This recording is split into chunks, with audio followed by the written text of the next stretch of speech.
friends, I have been waiting for this one. You may know today's guest from her song Mother, Mother, because you may remember singing that song at the top of your lungs in your bedroom in the 90s. And it resurfaced recently on Yellow Jackets. And when you heard that, you may have felt that whole body flashback. You know, the one where you hear a song that you haven't heard in a while and everything just comes back, the memories, the fun times, the being in your teen years, and just living life. But today's conversation, it's not just about nostalgia. It's about voice. It's about women being labeled too much. It's about anger, healing, motherhood, divorce, reinvention, breast cancer, and what happens when you finally stop holding things in. This year marks 30 years since The Burdens of Being Upright was released. 30 years. And instead of shrinking from that milestone, Tracy Bonham is stepping directly into it with a residency of shows called Where It All Began and a renewed sense of fire. In this episode, we talk about what it felt like to be called the angry woman in the 90s, how the industry tried to shape her, how motherhood and divorce reshaped her, and why using her voice right now in this cultural moment feels more important than ever. If you've ever been told to tone it down, or to stay in your lane, or just to be quiet, this one's for you. Let's get into it. Hey everyone, and welcome back to the Midlife Edit. You may know my guest today from her hit song Mother, Mother, but did you know she's also a classically trained violinist, a pianist? She's a self-taught guitarist, she's a mom, and she uses her voice for all things amazing. Welcome to the show, Tracy Bonham. Hi, that's nice. I love that intro. Yes, I'm so excited to have you here. Of course, I was a big fan in the 90s and still am now. You perform, the way you perform on stage, especially lately with your violin, is just so inspiring and exciting. Like, I just get like chills when I see you up there. Oh, It's thank awesome and amazing. you. And I just kind of want to dive right in and start with the music industry Okay. because um, this is the Midlife Edit and we talk to women, mostly women. A lot of men listen too, but Mhm. women in the 90s is something that I bring up a lot. Mm, We talk about how we didn't have a voice. mm. We talk about how we were put so much pressure on to be skinny and do what you needed to do and say the right things and don't say too much. So let's talk about when you first entered the music industry and how it felt like to try to take up space as a woman, Mm, especially someone with strong emotions and lyrics. Wow, that's great questions, and I'm talking a lot about this very thing in my shows as I celebrate my 30th anniversary of my debut album. So this is great, good for me to practice. But yeah, I also grew up with the belief that I should be taking a back seat. The man, defer to the man. Father knows best. And I came from a long line of, I call them holder inners. Like all of the women that I know, my grandma, my mom, they would hold stuff in, to their detriment. And I got that as well. So the only way I knew how to express myself honestly would be through song or on stage performing. Because in real life, conflict was just, I couldn't handle conflict. And I'm still dealing with it at my age. Conflict is like the big, bad, evil monster that I'm trying to dispel this belief that it's so scary, but it's a lifetime, it's like unlearning, right? So thank God I became a musician. Thank God. I saw my mother on stage actually when I was around 4. And that was when I thought, okay, that's how I'm going to express myself. She was larger than life. Meanwhile, off stage, she really didn't have a voice. So I knew that was my ticket. And so then when I started writing songs, I picked up the guitar and I screamed a little bit. The music industry just kind of, about face. I felt like I'd been heard. For once in my life, I'd been heard. But unfortunately, I didn't have the tools yet to really withstand the pressure and the questions and the you know, minimizing, being kind of labeled as angry woman. I couldn't handle being labeled just one thing.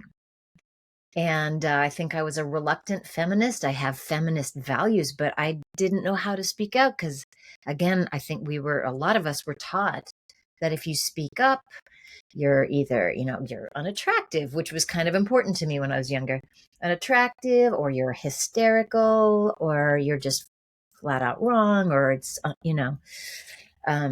too harsh. So I think so many of us we would recoil. And that's exactly what I did after my scream. Everything's fine. People would say, "Why do you hate your mom? Why are you so angry? What do you have to be angry about?" And I couldn't, I really shied away from those questions because I wanted to be thought of as an artist, not just an angry woman. So it's taken me this long to even admit and say something like, "Hell yeah, I actually am angry." And that's okay because I'm not just angry. Yeah. Yeah. That's okay. And And that's that's, okay. And I yeah. love that. When you started, you were, I think, I read you were 27 Yeah. when your first album came out. So Yeah. when you started and you're learning the music industry, which I tell my listeners all the time, all I wanted to be when I grew up was Gem, like Gem and the Holograms, Oh, yeah. but I can't sing. So but I look back at, especially, women in the 90s with the Lilith Fair and everything coming up, that we were starting to become stronger and stronger Mm, as a gender, but also as a community. mhm. But then there was still these side things like, okay, you may have been labeled the angry woman, but now you have to dress up and put on Oh, the bubblegum pop things, and you have to do things the way we say you have to do them. How did mhm, that affect you as a young woman in mhm. this industry, and knowing that this is what you wanted to do for your life, but they were telling you how you had to be? Yeah, absolutely. It's so difficult because you have to be really strong, and then you have to, if you somehow defy, that whole ideology or whatever, then you could be cast aside, So I was caught between, I did want to look sexy, and I tried to look sexy, and I thought I probably did look sexy, but um yeah, there was so much focus on that. um After my first album, that cycle was over, and I was gearing up for my second album, which is a long story. It took forever, but I had this new team. My whole record label was new, and they, it was, I think my A&R guy was the guy that signed Britney Spears. So I remember one time I leaned over, I dropped my napkin at dinner or whatever, and he was like, "Yeah, girl." And, so these are now the people I'm dealing with, which was unlike what I had, started with in the mid 90s, where I felt like we were a little bit more accepted for who we were. We were encouraged to be, I mean, yes, there's always going to be that stigma, and, but we were encouraged to be more ourselves and unique. And then as, 1998 and the year 2000 came, it was just like, nope, you're supposed to be sexy. And we're only going to let, like, maybe Alanis Morissette can come through the door of the angry one. We just have one. And then everyone else, needs to just go sit and wait. And yeah, it's kind of terrible what they put us through. That's, yeah, yuck. Yeah. So it's like that women in the music industry are conditioned differently than men, obviously. I mean, we talk about that all the time Yeah. in society, but especially around that anger or confidence. Like, if you come out as this woman who, you know what your lyrics are and you know how you want to sing and what you want to sing, Mm, how do you think that kind of based or helped or hurt your career mm. in that label, in that record label that you went to? And I think it was what, 2000, right? You said. Oh, well, let's see. I actually signed to my record label like in 93 or 94. And then I stayed for too long. Long story. I can't complain too much because I was very lucky to have, what I had. But they did, corporate mergers were taking place around the year 2000. And my label was joined with Def Jam. So it was a completely, like, very strange pairing. Um, I forgot the question, except that I forgot the question. How do you think that it maybe helped or hurt your career? Oh, right. Oh, by having song Not lyrics. Okay. necessarily your career, but like how you viewed Oh, your music at that time. oh yeah. Well, I hadn't been a songwriter for very long. I picked up the guitar when I was like maybe 24, 25, started writing some songs, and then boom, like overnight success. And so all I really had, my one trick pony, if you call it, my little one party trick, was angry songs, and strong lyrics, and I don't have to fake it and all this. And I think I wish I would have had more of a catalog and more a confidence as a songwriter and artist before all of that fame happened, because um, I didn't really know where to pull from. And as the music business was changing, and um, I realized, my first two albums are all complaining. They're all angry songs about either my ex-boyfriend or my jerk manager, who was very misogynist, So I thought, I was like, you know what? This is not actually serving me. Not because I'm afraid to be, to kind of call people on their shit in song. I can't do it in real life, but in song, I could tell you, you're fucking up or whatever. But, and, talk to all the misogynists in my life in my songs. But I realized that this isn't, first of all, I don't want to leave a legacy behind of me just, kind of bitching and moaning all the time. Things were happening in my life in the early 2000s, like, September 11th happened, and I got a divorce, and my mom became sick, and I didn't want to leave a bunch of like bitchy songs. So I started to go inward, and I think I was quite depressed, and I was questioning everything, and the music business, I couldn't get arrested, basically, Um, and so I decided I was going to kind of look within and write songs from the heart that weren't trying to prove anything. So that was a bit of I don't know, I just had to go through that wormhole and kind of change my attitude a little bit. And I realized now when I look back, like that energy and the energy you can still you can alchemize, and you can create something amazing and beautiful. But I don't want to bitch and moan anymore. Yeah. And I understand that. But you said something about Mm, you weren't a songwriter until you picked up a guitar. mhm. But, however, I saw a little clip of I think it was pretty recent, of one of the shows that you did, that you Mhm. read out of your journal when Oh, you were yes. 14. Oh, So yeah. you may have not been a songwriter, but you know how to write. Oh, that's sweet. You know how to write your feelings and your emotions, and I think that's so important. Especially, I'm a mom, but I'm also a stepmom of a 12-year-old little girl Okay. who is trying to find her own voice, not musically, but inside. And she's so nervous to stand up in front of people and do presentations. Yeah, But if you have her behind a camera, girl can do. So it's kind of the same thing. And totally the same. talking about thinking, oh, I wasn't a songwriter, but you always were. Okay. And I think that's one thing that we talk about, reinventing ourselves in midlife, but it's Mhm. always inside of us, right? I love that. Absolutely. Especially for what you just said. Yes, maybe your breakout song was an angry song, Mm. but you dove deep and you did what you loved and you spoke about it. And that's redefining yourself all the time.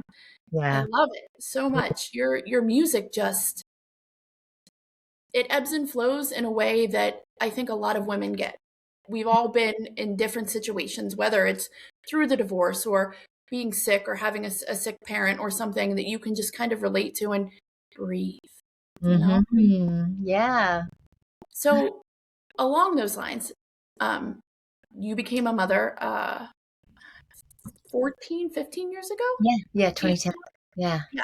Um, how do you think that plus your relationships, because I know that you've been in you've spoken about Mhm. terrible boyfriends and you've been divorced and, as well. I've been divorced and have had those bad relationships. But between that and being a mother, how has that shaped your music now? You came out with a new album last year. Is it something that kind of flowed into that? Mm. Oh yeah. I mean, motherhood can, I mean, it changes you, right? It changes every part of your DNA, it feels like, right? And because I am, I guess, a highly creative person, it was definitely going to influence my writing and my creativity and my productivity. Actually, wasn't, it actually affected it in the negative in a way because it's so hard to get anything done when you're a mom of a young kid, right?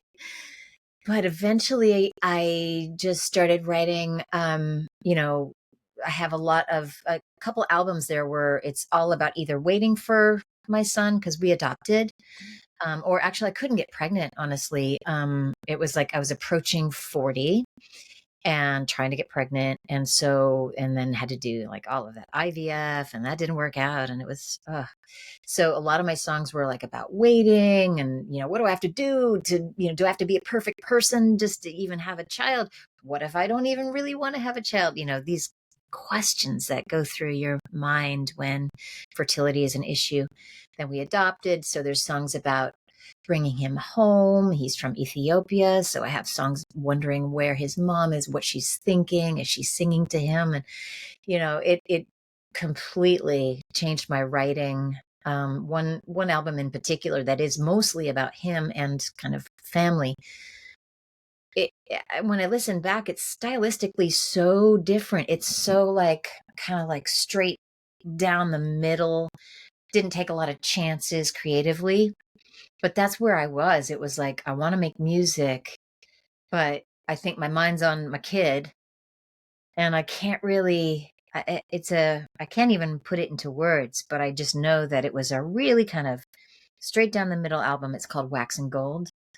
Um, and there's some really incredibly beautiful songs on there, but they're also just so like, they're not a typical Tracy Bonham quirky, weird creative, taking left turns kind of album. And you're right, motherhood changes you, but Hmm. it's so nice to have a musician and an artist like yourself. We're meeting you where you are, right, in your music. And so we can follow your journey through your lyrics, but also just through the melodies and the songs. And that's just music to me is something that I'll never understand why it does what it does to me.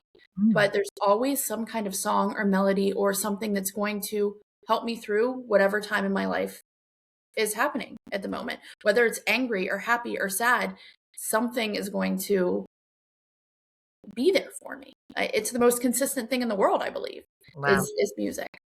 Yeah.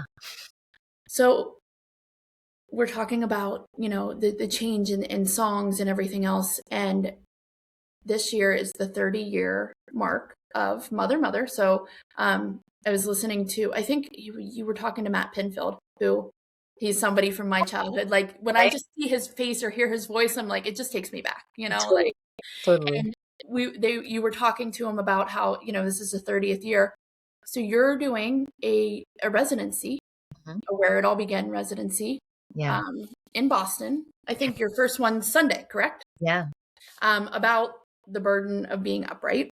Mhm. What are you most excited about that? Because I know that, I don't know. Let me rephrase that. I think that a lot of times when we talk to somebody of your stature and we talk about your music, a lot of people are like, I don't want that one song to define me. All right. But we all loved that song, especially as an angry teenager. Mhm. Didn't really understand it then, and then in the video, your mom's there, and you're trying to put two and two together. Why now? Why 30 years? Why are we bringing this up and doing it again and Mm. letting us 90s teenagers relive that feeling that we got when we first heard the song? Right. Well, yeah. Um, I think that there's a need actually, for this kind of energy, especially for young women, right now. Whether it's anger, whether it's the inner fire, whether it's just empowerment. The pendulum swung back again, and we were really on the precipice to kind of, I mean, we almost had a female president twice. Oh my god, it's going to make me cry. And then what we're going through right now, I can't even really go there. It's so awful. But that external power, masculine power, is so out of control. And I think that an album like that, or, the stories that I'm going to tell, what I'm hoping is that it's going to connect with women, young women, or, any age, honestly. My goal is to somehow light a fire within all of us of confidence, bravery, courage, and empowerment, uh, to withstand and to fight back, honestly, because we're in a time now where we've never really had to fight like this. I mean, we're really fighting in this country. And I'm just hoping that it'll inspire the energy of this album, my song, but also the rest of the album and the stories that I tell live. I'm really excited about developing this show that talks about my experience, but about like how it's common and how I want to really connect with other women. Um, Definitely in this day and age. I think it's necessary. And I'm also very excited because my song Mother Mother was featured in Yellow Jackets, Mhm. right? And all these other amazing badass women from the 90s are on that soundtrack and in the show. And it's got it like there's a resurgence, which makes me feel so cool. I love it. And I don't quite feel like a dinosaur. I kind of feel like there's younger people that are looking up to me and also these other women. And it's like such an honor. I am so completely moved. And so I want to take this opportunity to help inspire more than I ever have, actually. I just got chills when you said that because I see it too. Mhm. This big, you know, we kind of make fun of it when you walk into a Target or somewhere where, oh my gosh, now 90s clothes are there. By the way, I never stopped wearing them. Like I'm 90s through and through. But I loved the 90s because I loved that time of we started to have our voice. And you're right. The climate of our country right now is just not conducive to being a strong woman. Yeah. What I love about this is when we were younger, we were always told that getting older is just you're just done. After 40, we're packing it up, we're throwing it away. Now these younger women are looking at us going, I want to be that. Not I'm just going to throw it up, throw in the towel. I want to be Mm. that when I'm 50, 60, 70. And it is so refreshing to see, and it's honestly the reason I started this podcast because we have a voice now, Yeah. right? And we can talk about it, but we can also help those women who maybe when we were in our teens, we didn't have anybody like that to look up to because I'm kind of in the same boat with you where we grew up where women held everything in. Yep. We didn't have a voice. So when you're singing these songs and when you're going to go do this show, do you understand the woman who wrote that first album differently? Or do you relate to her? Oh my gosh, yeah. And I do feel like this is a perfect place. I'm going to Boston where it all started, but also where I was going through really a very destructive relationship, abusive relationship. I feel like I'm going there to heal myself. And that young woman, gosh, luckily it didn't get too bad. It's not like, my story isn't like the worst of the worst, but it could have it could have been bad. This boyfriend who's no longer with us in the world even, it could have gotten bad.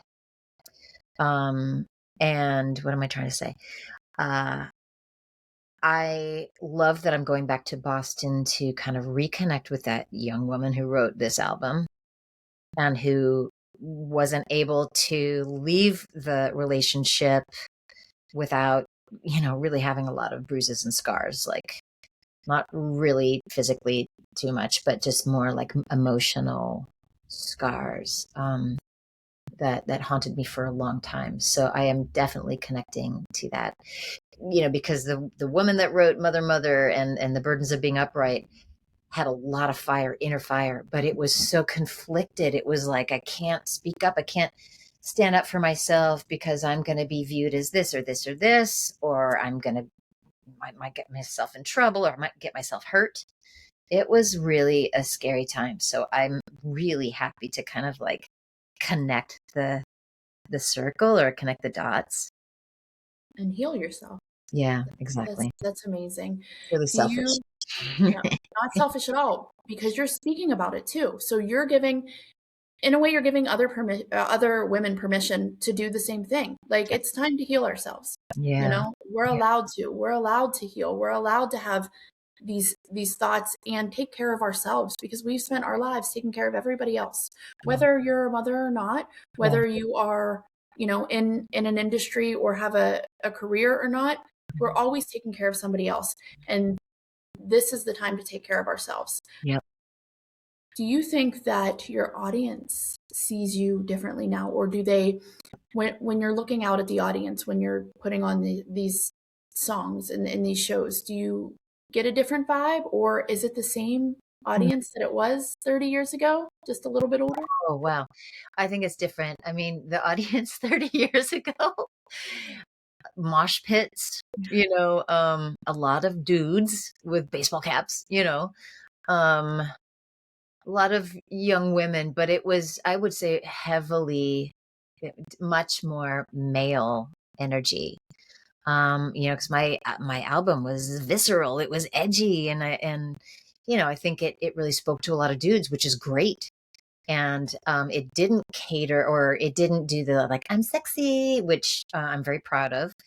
Um, and so I think it felt like, that it was like, what the demographic was, like males 18 to can't remember what the demographic is, even 18 to 25 or whatever. It was pretty heavily skewed there. And yet, again, I wasn't like writhing around like, with my tits out or anything. So definitely different. Nowadays, we're all older, but then there is this resurgence of younger people. And oh, my favorite thing is when like a generations come, like a mother and a daughter, they're both fans. That is so rewarding. It makes me really happy when that happens. I love it. Awesome. So, mother and daughter, speaking of, your mother was in your video. Yeah. When she first heard this song, because, you Mhm. know, art and music is subjective, right? And everybody can feel differently, even with lyrics. You may have written them some one way, but somebody else may have interpreted them completely different. Yeah. What did your mom think? Well, the story is like, so it's so funny because it's like art imitate life, imitate art, Um, when I wrote the song, I was nervous about her hearing it. And I had a bunch of, I had a bunch of demo tapes, much like this one with my artwork that I made it like, I don't even know if there was a Kinko's at that time. I don't remember how I did it, but like, isn't that cute? And so I brought home some demo tapes to home in Eugene, Oregon, and I had them in my suitcase. And let's see, this was still during a time when my mom was kind of snoopy, and I didn't like this, and I actually wrote about it. I just found a passage in my 14-year-old journal, I mean, when I was 14, where I didn't like that my mom snooped in my room, and I was like, she's probably going to read this someday. She would go in there, and so this is like now when I'm 25 or something. I came home to visit. I had the cassettes in my bag, and she went in and snooped, and she saw that there was a song title called Mother, Mother. She brought it out into the kitchen. She's like, what is this? Do you need to tell me anything? And I had been, it's just like in the song where I can't tell her the truth. I Mhm. was hiding really how I felt. So I said, okay, mom, I don't think it's not bad. It's not a angry, I hate your mom song, but I'm just a little bit worried about you hearing it and taking it the wrong way. So we made an agreement that she was going to listen to it on her own and then tell me what she thought later. And so like the next day, I was like, Mom, what did you think? And she went, oh, it's theatrical. I love it. Aw. I was like, fee you. Oh my God. So then I knew like, and she's a theater person, so absolutely open-minded about it. And so I loved that I could actually have her in the video as well. And she had a blast and she was like loving being the star. Now that you're a mother, Hmm. um, and you listen back to those lyrics, because I think that's a lot of us, right? We placate our parents sometimes when we leave the house, and yes, I'm good, mom. Everything's good. No need to worry about me. When really, you're out back drinking some kind of jungle juice out of somebody's trunk. Has that perspective, like, have you thought about that with your son, and what's going to happen when he grows up, and Oh yeah. how are you going to handle it?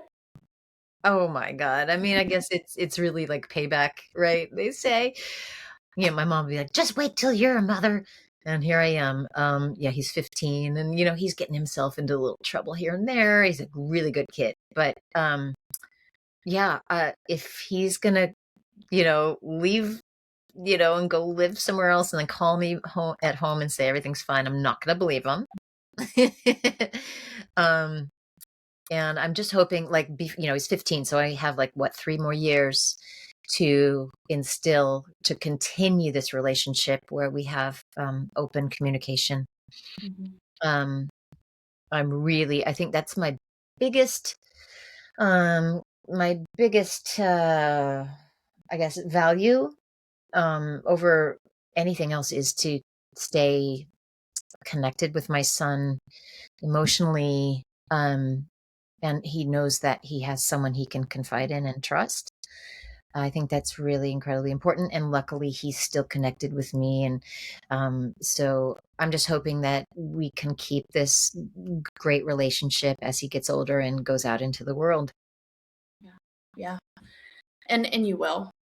You'll So get the one word texts or the totally, I'm already doing that. I'm like, okay, well, I love you too. I don't Right. know. Yeah. Yeah, totally. um, when we talk about your voice and how your lyrics and your music has changed and everything, your last album, Sky Too Wide, how do you think that has kind of how did it change from your first album? And then and I do want to talk about the Christmas song, by the way, because I forgot about that. But we talk about reinvention and everything else, and you were a classically trained, like you were about classical music, and then came up in the 90s with these songs. What about Sky Too Wide? Can we talk about that quickly, and how that kind of came out of you as an artist in midlife now? Right. Yeah, absolutely. I think for a long time. Oh, okay. So I got divorced a second time. I had a marriage to, wow, it was a very difficult and lonely marriage, honestly. And I kind of started questioning things like early on, and it sucked because I really wanted to have a baby and wanted to start a family. And so I just kept my head down and we brought home our son and everything. And just unfortunately, the relationship with my ex-husband was not, it was really hard. And so there was a dry spell creatively for a while. I mean, I did a kids album with my music education stuff, but when it came to like Tracy Bonham stuff, I really wasn't putting much effort, and I kind of thought my career was over. When I got married and my ex had a job, like a real job, I now I regret it, but I just kind of assumed that I would just be housewife. I would stay home more. Of course, I did. I raised. I was the primary parent while he was off working, like many, many, many hours. Um, and so when it became time, like it was really, really obvious to me that I had to break it off. And it took me years and years and years and years to break it off. He didn't want to break it off, but he also knew that the marriage was dead. So it was a really tough exit, really awful, and excruciating. When I finally got some space from it, I separated and we were still going through the awful divorce. I was able to kind of think, okay, I want to reclaim, my life, not only my career, but reclaim my life, reclaim my creativity. And so the songs that I had been, I'd do little gigs here and there, and some of them would be solo gigs and some of them would be duo, just little things here and there. My songs and the songwriting and the arrangements just really took a turn, like they changed. And I started playing more piano. I think I was playing more piano because I have a neck issue from playing violin for so long, and guitar hurts. So I started playing more piano, and then that's where the classical influence from my upbringing started to weave its way into my writing, but also my arranging. Even if it's an older song, like from the year 2000, I rearrange them for they sound more classical. And then I started thinking about string arrangements and stuff. So that's Sky Too Wide was really coming out of that reinvention of my music and of myself. I felt like I was climbing out of that divorce and that relationship. And then, of course, I knew it was going to happen. And people told me, if you hold stuff in long enough, it's going to make you sick. Damn it. I found out I had breast cancer. And, I thought about my mom who had also had breast cancer. And I knew in my mind, I was like, it's because she's holding shit in. I don't really know that, but, you definitely wonder. Right. So that is how that album came to life. It was like a healing process. Healing as in you're cancer-free now. Yes, I am. Which is, congratulations. It's wonderful. My mother also, she had breast cancer. She battled with that, and she's cancer-free as well. But I'm lucky enough to not have gone through it myself, but I know, I can see firsthand what happens to people when they go through it. And Yeah. you were kind of on the fence about speaking about it. Yeah. I think I listened to a podcast that you were on not too long ago. I think the podcast happened a few years ago, but I just listened to it where you were like, oh, should I say it? Because if I say it, does that mean I'm getting a lot of attention? Mm-hmm. But you used your voice for good. Mm-hmm. And you were talking about how we need to go out and get mammograms. And there are certain mammograms that you would have never found it. Right. If it Yeah. wouldn't have been for doing this. So thank you for speaking up about that, because women, we have to be advocates for ourselves in the healthcare system, because that's a whole nother topic and conversation for another time. But I know firsthand how much we can kind of be brushed away in the healthcare system. So thank you for talking about that. You also use your voice for so much good right now, in a time where we're told to shut up and told what to do with our bodies and what we can and can't do. And I think that we're in a time where people say, and I've seen it. I mean, I love music and I follow so many bands. Dave Matthews Band is one of my favorite bands. I've seen him a lot, and he's very outspoken when it comes to the political comment. And more and more I'm seeing, oh, you just stick what you're good at. Don't talk about this. Don't talk about this. But you do. You talk about it, and you talk about it passionately, and you don't back down. So tell me, what do you say to people who want to talk but are afraid to? Somebody who may have a platform but they may not. These women who are holding it in because they're afraid they're going to be judged or ridiculed for their beliefs or what they stand for. What would you say to them right now? Wow. Well, I can really relate because it's funny that you say that. I don't feel like I actually really use my voice in all ways. Like I'm still struggling with what to share, what not to share, how far to go, because it's scary, and you don't want to be like, you don't want to lose your followers. It's so conflicting. But I would say, wow. What would I say?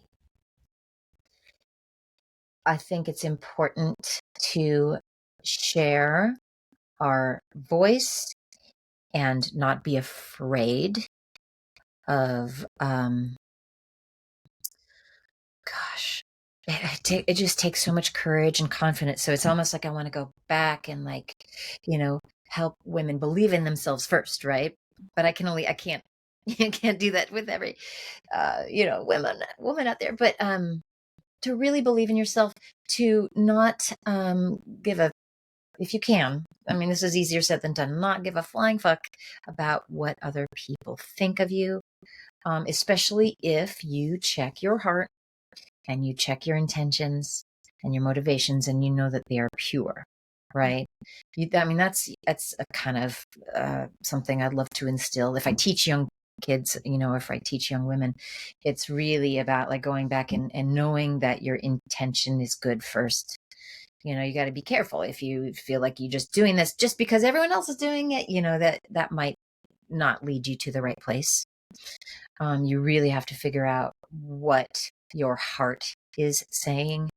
And then, again, I'm telling myself this all the time. It's the hardest thing for me to do for some reason, but just say it out your face. My boyfriend is always saying, say it out your face. Just boom, shoot it out. And I don't know why, but I'm struggling with it so much. So if I could impart that, we're all in this together, then, maybe I could get some inspiration from other young people too, is just say it, be yourself, love yourself. It's one thing to just say like, have confidence. Sometimes those are just words. You're just like, okay, how do I do that? It takes a lot of inner, like focus on what's in here instead of what is out there. Yeah. I always say confidence comes after action, Mm. but when we're talking about these sensitive subjects for some people, it can be scary. And you had said in a video that you were always afraid to say anything because you wanted to get all of the facts first. You wanted to get it all before you talked about how you felt, and you stopped doing that. And Oh, I yeah. think that's so amazing because when the first thing that comes to our mind is usually how we feel, right? And Uh-huh. the way other people feel about us, it's not our business. So Right. if Very if good. somebody wants to not listen to my podcast anymore because I'm passionate about something, then that's on them. But Yep. I just, as much as you say that you don't think that you have it, your videos, when you were so heartfelt talking about the people of Minneapolis, Mm. and just you can tell it comes from a good, pure place, and it's not for the likes and the clicks and the follows and everything else. And your true fans know you. Mm. They know what you're about. They know your true intentions, and they're not going to stop listening or following you because you Mm. are who you are. And I think that's so important for people to understand is you have to love yourself enough to be able to stand up for yourself in situations like this. Yeah, absolutely. It So can be a very long road, but it's really true. yeah. And especially us 90s kids, we love looking up to the people that we grew up with. I Yeah. mean, we grew up with your music. We grew up listening to, and dressing the part, right? The grungy part. And I remember my mom always saying, "Oh, you're really gonna wear that." And then now Right, totally. I just went to the Rock and Roll Hall of Fame with my husband a couple months ago, and I literally looked like I came out of a 90s music video. It's so funny. I think about that a lot too. I'm just like, am I too old for this? Like, do I like even this? I'm just like, do I how am I perceived? Because I still feel like I'm young, but then when I see myself, sometimes I'm like, am I going to be taken seriously?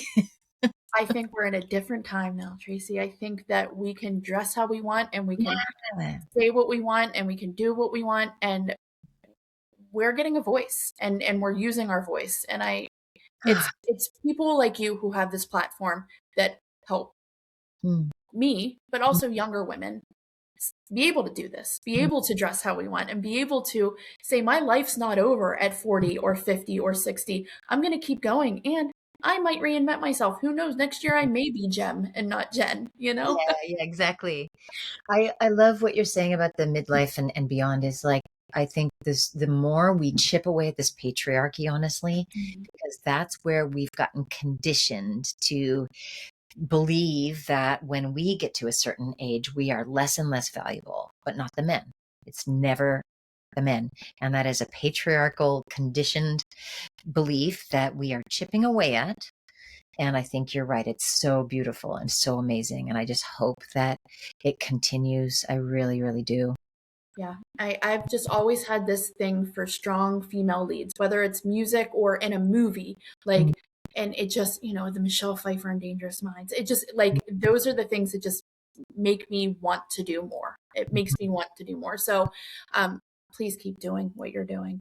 I want to hear about your residency quickly, and then I have an important question for you. So, Oh, okay. tell me about your residency. First off, I know that you were doing some city winery stuff, and you were in. I'm in Pittsburgh, and you were in Pittsburgh, Oh, okay. and I wasn't around to see it. We were on vacation, Oh, so bummer. I hope that you do another. Oh, yes, Pittsburgh. I think there is something on the horizon. I think so. Good, good. Well, I will be there. Okay. Let's talk about the 30-year Sure. shindig. Yeah, it's like coming up on the 30th anniversary. Like I think my album was released in March, but I'm not going to be like, boom, it's only that. It's going to be the whole year. Um and I am starting off with this residency in Boston, right? And we spoke about that. It's like where it all began, and there's 4 shows. It's one a month. It's like February 22nd, March 22nd, April 19th, and May 17th, right? I also have a show in Old Saybrook, Connecticut, at this beautiful theater called the Kate, or the Katharine Hepburn Center of the Arts, or whatever, on April 15th. So all of these shows, I feel a little schizophrenic with this. It's definitely my ADD creative brain is not letting me rest, but each show is going to be different. Um, uh, my first show in Boston on Sunday will be very DIY 90s, like me, my violin, some old pedals, my old amps, like everything is like not even working properly, but my guitar, and it's just solo, and I'm going to show up and really just try to recreate the vibe of me in the 90s showing up with my guitar at like this. There is a venue called Middle East in Boston, and they have several rooms, and they have a tiny little cafe, and then they have the bigger rooms for when you get bigger. And I'm thinking of like when I showed up and played that tiny little cafe, and it was all DIY, and I had my little cassette tapes and stuff like that. I'm loving revisiting that whole era, because it, again, like you're saying with the 90s, it's like it was such a great time. I didn't even realize it. I was in it, and I had no idea how special it would be, because I had no idea how things would change so drastically. It was before big corporations took over the music business, and radio in general.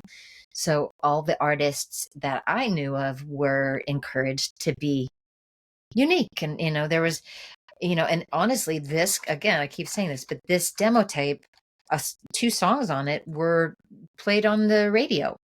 Like that doesn't happen anymore. That Yeah. stopped happening soon after. No radio stations played demos.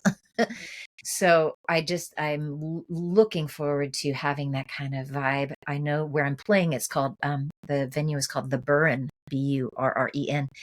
And what I'm told is it's very similar to that community kind of place where you just show up and you're like guaranteed to see something cool. Where live music, again, like those venues don't really exist much anymore. Gone are the days where you like open up the newspaper. This is what we used to do: open up the newspaper and look at all the listings and go, oh, cool, all these bands are playing. I'll hit this one and this one and this one, and go club hopping. That doesn't happen anymore. So I want to recreate that for the first night. And then the preceding nights will be different. I have a string quartet, really amazing string quartet joining me. And I will be doing the Burdens of Being Upright songs arranged for string quartet. Oh, that's Yeah. interesting. Yeah, it's totally interesting. And also, but it'll have the same fire. I will be still like telling these stories about, empowerment and healing, and, and I'll be screaming, whatever it is, whatever I feel like, it's still going to have that same power. And then the third night, I'll be inviting, I know I have Tanya Donnelly coming from Belly, and Gail, her bass player from Belly, Gail Greenwood. And I've got some other tricks up my sleeve. Hopefully I could get some more guest artists to show up from that era. And then the final show on the last one on May 19th, whatever, May 17th, big rock band. And I'm compiling, it's like people from the Boston scene.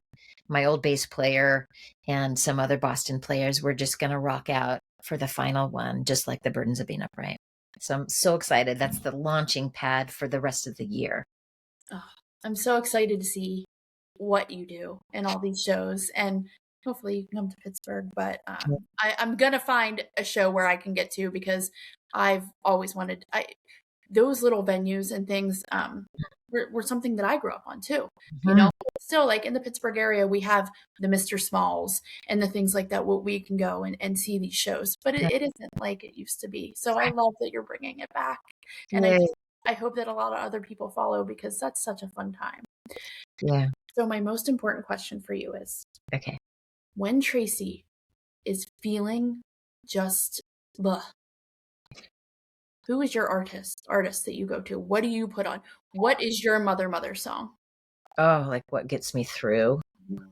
Oh, it could really be. It's like a wide range of things, though. So it's like if I'm gonna just screw it, I'm going out for a walk, and put on my headphones or whatever. I still think it's gonna be Radiohead. Yeah. Hmm. Oh, that's so great. Hmm. Yeah, it's important. Those artists, right? Yeah. Yeah. They are. And just again takes me back, but like there are those certain songs that you hear that you maybe heard on the radio for the first time, and I remember having to like, okay, can I hit record with my cassette so that I can tape that and then figure out the lyrics and then go back. Oh, it was Right. just much simpler times, and you're right, when we were back in them, we should have just knew what we had back then. Yeah. But Totally. I'm going to link everything in the show notes so everybody knows where to find you. Tracy, I am so, so, so thankful that you took the time out to talk to us today. And I Okay. can't wait to see what you do next. Thank you so much, Jen. Thank This is really you. fun. Great interview. Amazing. Thank you so much. We'll see you soon. Okay. Wow. Oh, I love it. Conversations like that, they're just my favorite, because they remind me why I started this podcast in the first place. I mean, we grew up being told to be smaller, to not be angry, to not be loud, to not take up space. And yet, the women we grew up listening to, the ones whose music shaped us, they were doing exactly that. They were screaming, they were writing, they were processing their pain out loud. And now, 30 years later, they're still here, still evolving, still speaking. I love that Tracy isn't trying to be the same woman she was in 1996. She's not stuck there. She's healing, revisiting, reclaiming, and using her voice in new ways. And friends, that's the midlife edit. That's the point. If this episode resonated with you, share it with a friend. Send it to your daughter. Send it to your mom. Send it to the woman who needs permission to say it out of her face. To say all the things. To heal out loud. Send it to your best friend when you were 15 and be like, oh my gosh, listen to this. And as always, thank you for being here. Thank you for listening. And thank you for writing your own damn chapter. I'll see you next time.